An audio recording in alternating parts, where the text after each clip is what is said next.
सहभागी देशों के मेरे साथी मंत्रीगण, विभिन्न संगठनों के प्रतिनिधि, उपस्थित एम्बेसडर्स तथा हाई कमिश्नर्स, सभी डेलीगेट्स और अधिकारीगण, सर्वप्रथम मैं आप सभी का इस मंत्री स्तरीय कॉन्फ्रेंस में स्वागत करता हूं।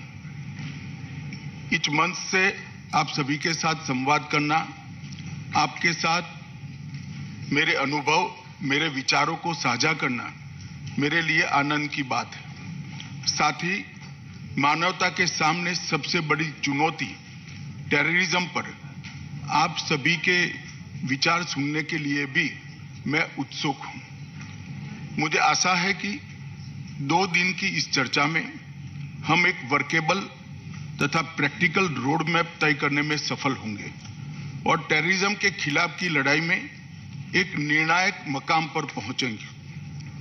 टेररिज्म निसंदेह वैश्विक शांति और सुरक्षा के लिए सबसे गंभीर खतरा है, लेकिन मेरा मानना है कि टेररिज्म का वित्त पोषण टेररिज्म से कहीं अधिक खतरनाक है, क्योंकि टेररिज्म के मीन्स एंड मेथड को इसी फंड से पोषित किया जाता है और इसके साथ साथ दुनिया के सभी देशों के अर्थतंत्र को कमजोर करने का भी काम टेररिज्म के वित्त पोषण के माध्यम से होता है। भारत टेररिज्म के सभी रूपों और प्रकारों की घोर निंदा करता है। हमारा स्पष्ट मानना है कि निर्दोष लोगों की जान लेने जैसे कृत्य को उचित ठहराने का कोई भी कारण स्वीकार नहीं किया जा सकता। इसलिए मैं दुनिया भर के टेररिस्ट हमलों के पीड़ितों और उनके परिवारों के साथ अपनी संवेदना व्यक्त करता हूं।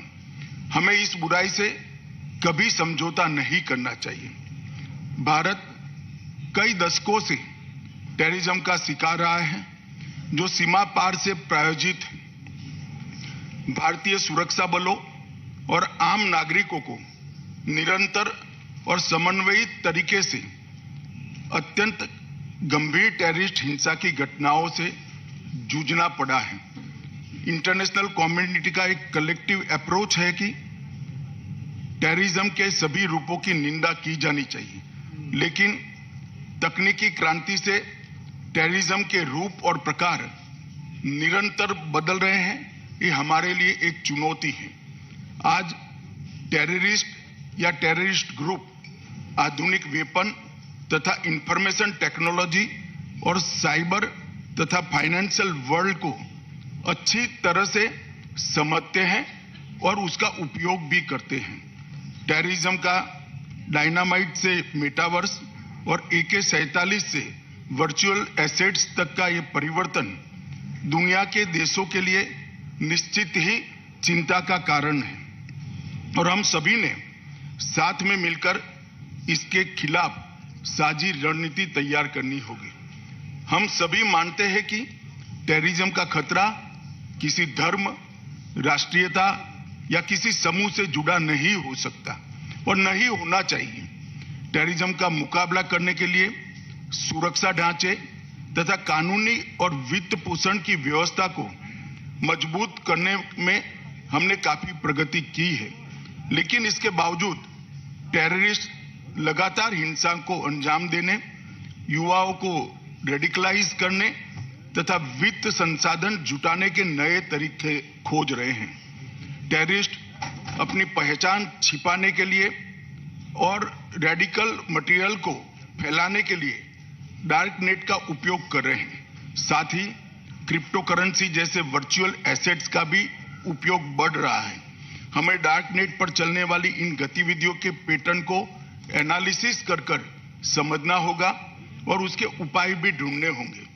दुर्भाग्य से कुछ देश ऐसे भी हैं जो टेररिज्म से लड़ने के हमारे सामूहिक संकल्प को कमजोर करना या नष्ट करना चाहते हैं। हमने कई बार देखा है कि कुछ देश आतंकवादियों का बचाव करते हैं और उन्हें पनाह भी देते हैं। किसी आतंकवादी को संरक्षण देना आतंकवाद को बढ़ावा देने के बराबर है। ये हमारी सामूहिक जिम्मेदारी है कि ऐसे तत्व और ऐसे देश अपने इरादों में कभी सफल न हो सके। अगस्त 21 के बाद दक्षिण एशिया क्षेत्र में स्थिति में बहुत परिवर्तन आया है। सत्ता परिवर्तन तथा अल कायदा और आईसिस का बढ़ता प्रभाव रीजनल सिक्योरिटी के लिए एक महत्वपूर्ण चुनौती के रूप में उभर कर सामने आया है। इन नए समीकरणों ने टेरर फाइनेंसिंग की समस्या को और अधिक गंभीर बनाया है। 3 दशक पूर्व ऐसे ही एक रेजिम चेंज के गंभीर परिणाम पूरी दुनिया को सहन करने पड़े हैं। 9/11 जैसे भयंकर हमले को हम सभी ने देखा है।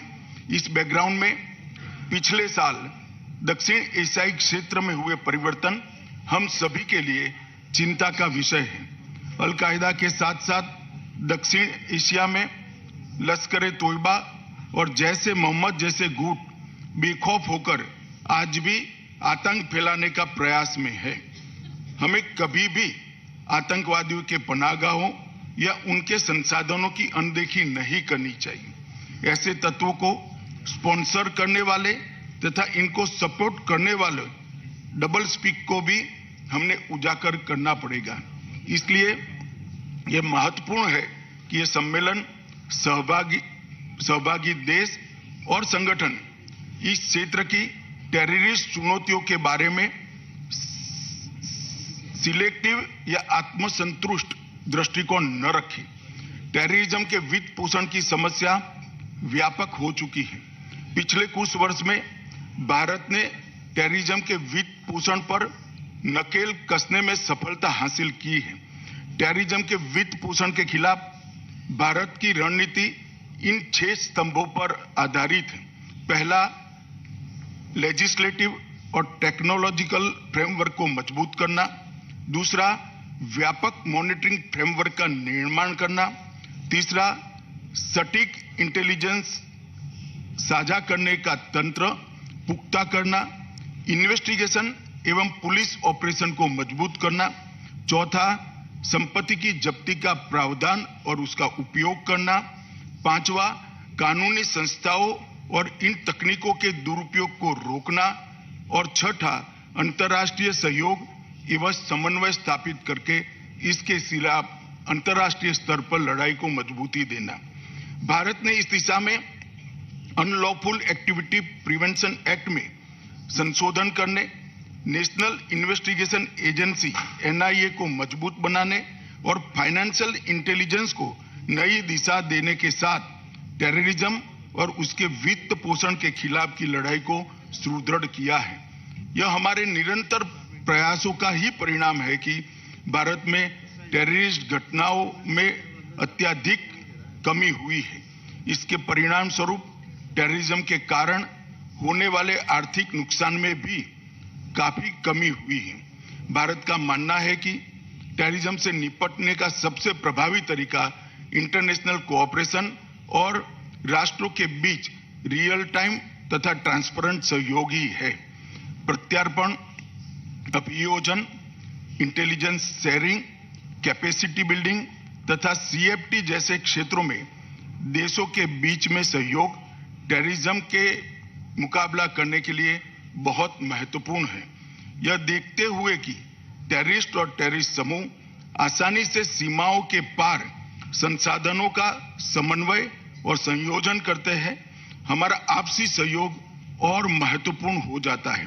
वैश्विक स्तर पर नारकोटिक्स के अवैध व्यापार के उभरते ट्रेंड्स और नार्को टेरर जैसी चुनौतियों से टेरर फाइनेंसिंग को एक नया आयाम प्राप्त हुआ है।